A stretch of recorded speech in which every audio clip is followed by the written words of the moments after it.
The judge looked over the documents and approved the visit.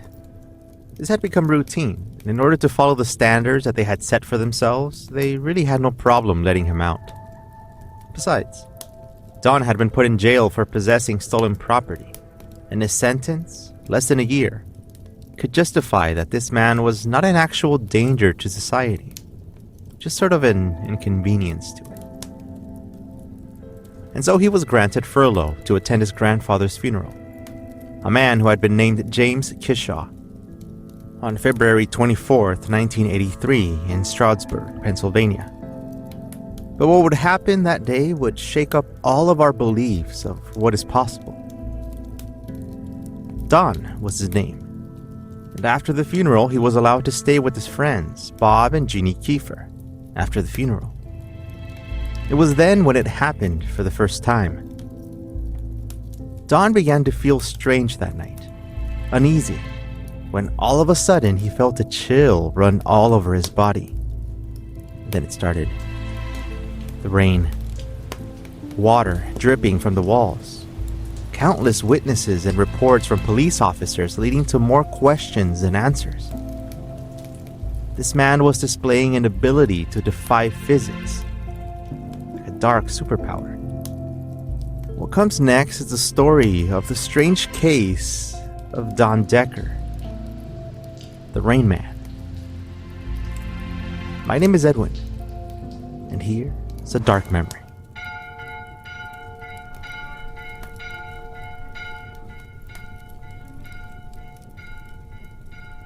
The mood was solemn throughout the funeral. As the small crowd started to leave, Don returned home with Bob and Jeannie to 528 Ann Street in Stroudsburg. They came inside and settled in for a bit, and Don excused himself to wash up in the upstairs bathroom. He climbed up the stairs and opened up the door. That's when he had a seizure and collapsed. And remembering the situation, Don described seeing a crowned man staring down at him. When the seizure was over, he claims to remember seeing a claw mark on his left wrist. He finished washing up and walked downstairs to sit on the living room couch. That's when he noticed a chill crawling from his neck and down his spine. He then went through something that his friends described as a type of trance-like state. They tried to talk him out of it when suddenly Don's friends noticed that the walls began to shine, reflecting light. Water was running down them.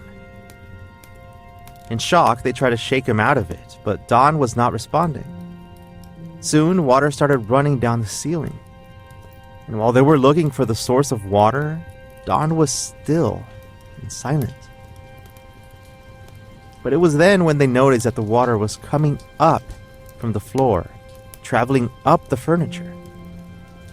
Drops of water crawling away from the floor.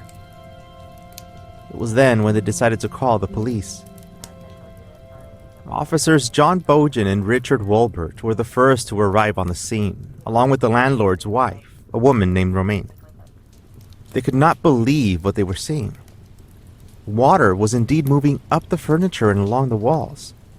But not only was it traveling in unusual directions, there was a mist forming in the living room. It would not leave the area. Ron Van Wy, the landlord, was notified. They could all see that raindrops were traveling horizontally. The landlord and his wife swear by the fact that once Don stepped out of the house that night, everything stopped. They were left in the house, confused at what had just happened. A few hours later, the officers arrived again with the police chief with them. He could see it, the water, but dismissed it as a plumbing issue.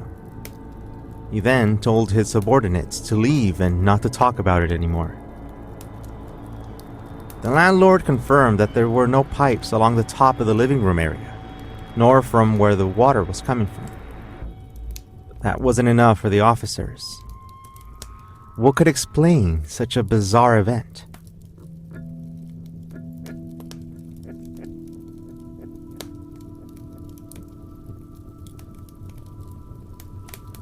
Pam Scrofano, a friend of theirs and the owner of a nearby pizzeria, stopped by and was able to see what was happening that night before Dawn and the others left.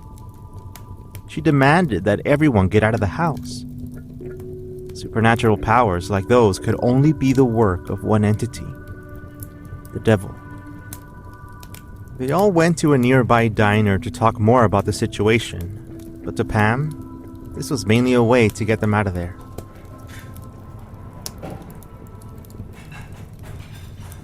But as they were sitting at one of the tables and a sense of being back to normal starting to surround the group once again, Dawn suddenly started acting strange. He would not respond. It was another trance-like state. Suddenly, they heard them.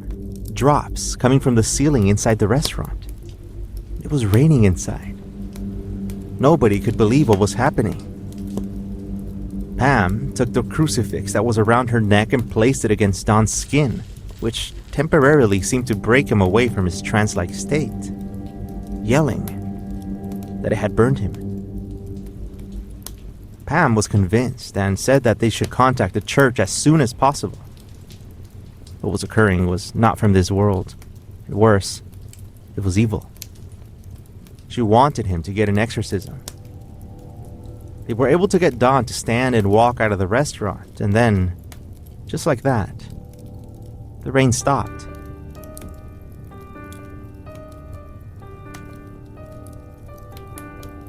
Now, there are several theories as to what could have happened to cause the rain inside the buildings like that.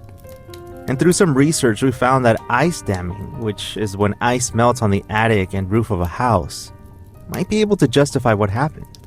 The phenomenon still is just that, a theory. There are lots of other things that this idea does not explain. Could Dawn have left the faucet on in the bathroom? From what we gathered, his friends from the house had searched around for the source of the water and they could not find it. Now, why did the water stop right after Dawn and the others left? But things were about to become even more strange now.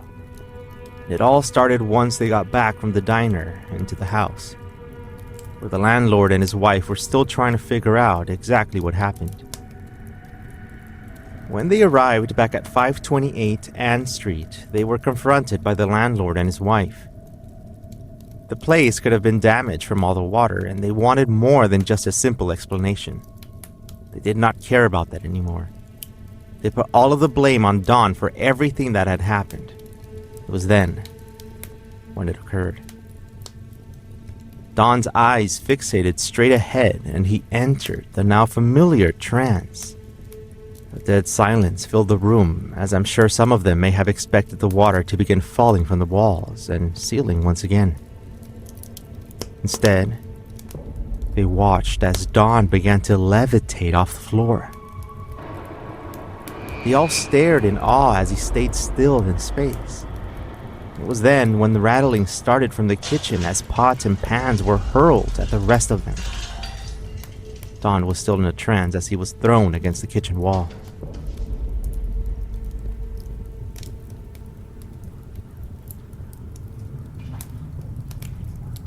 It was already the following day when the police officers returned, even though they had been instructed by the chief not to talk about the event and not to return to the scene. Most of the people, likely based on Pam's influence, had accepted that Dawn had been possessed by something from out of this world. And so 3 officers this time arrived to interview Dawn and try to answer some of the questions that they had been asking themselves. What was going on? Dawn was confused the whole time. The rest of the group explained what had happened at the diner the night before.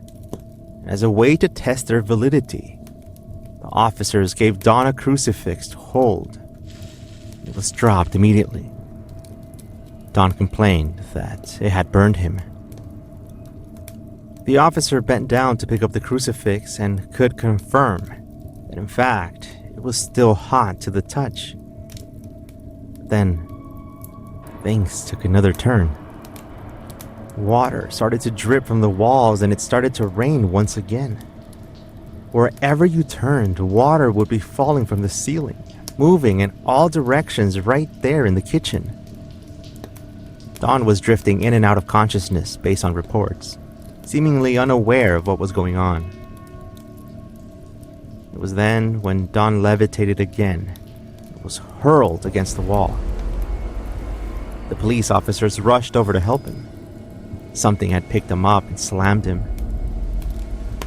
When they were reaching for his arms to help him get back up, officers noted 3 fresh claw marks on his neck.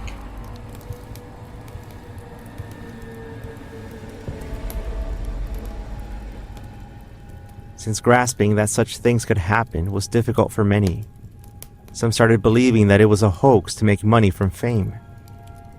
But if this were to be the case, many people who witnessed these things would have to be in on it, and would have sworn to never reveal it, since nobody had said that this has all been staged.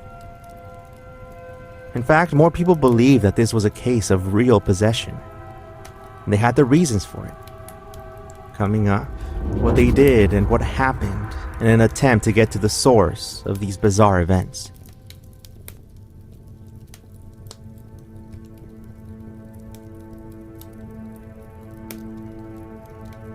According to some, Don Decker was left angry and vulnerable, as it was later discovered that the 21-year-old had been physically abused most of his life by none other than James Kishaw, his grandfather, the reason for his attendance to the funeral. His suppression of all this anger went deep. In fact, his family was not aware of the abuse. Things got worse. And after 3 long nights of staying with his friends, they decided to contact a preacher to come to their house and perform an exorcism. The activity had not stopped around the house, and it was becoming tougher for them to find the help that they needed from law enforcement. And so the preacher agreed to come and offer his help. He laid Don on the couch and he began to pray over him. It was at that moment when he started to wildly convulse. The walls, they could see it once again, the water rolling down from the edges, but this time, a putrid smell began to fill the air. Don shook and twisted, convulsing as the prayer continued and the rain fell from the ceiling. When they were done, the smell faded away. The rain suddenly stopped. The rain never appeared in their home again. Don was not off the hook with his jail sentence, and when his furlough was over, he was brought back to Monroe County Jail to complete it. He arrived, settled back in a jail cell, and reflected on what had happened. It had been several days after he arrived when the guards from the Monroe County Jail started hearing screams from one of the wings. It was Don's cellmate, calling for the guards to come as soon as possible. His cellmate had been soaked by water pouring from the ceiling and walls. And that strange mist that had been reported back in the house, well, it was there once again. In retelling what happened, both the guard and the janitor mentioned the strange mist in the middle of the cell. Whispers of the rumors behind what had happened quickly circulated the jail, and Don was brought in for questioning once more. When pressed for answers by one of the guards, Don claimed that he could control the rain. The guard chuckled. He had heard it all already, and he was not having it. He looked at Don straight in the eye and taunted him. Well, if he can control the rain, then make it rain right here, in the warden's office. It was then, while sitting at his desk, just a few minutes later, the warden said that his shirt was now soaked with water without any explanation behind it. A bit more cautious this time, the warden decided to call in the jail's reverend, who sat and spoke with Don privately. While they were talking, a foul smell started expanding through the area and rain started to fall at what looked like Don could control by lifting his fingers. According to the Reverend, he opened his Bible to pray for Don, and eventually the rain stopped. Strangely enough, the Bible did not appear to have become wet. The Reverend then found it necessary to perform an even longer exorcism ceremony on Don, to remove whatever had taken over or given him such a strange ability. When it was over, the rain and foul smell went away forever. As we have noticed with many of these supernatural mysteries, sometimes the places where the events occur are only the tip of the iceberg. Entities, those that come from darkness, are usually the ones responsible.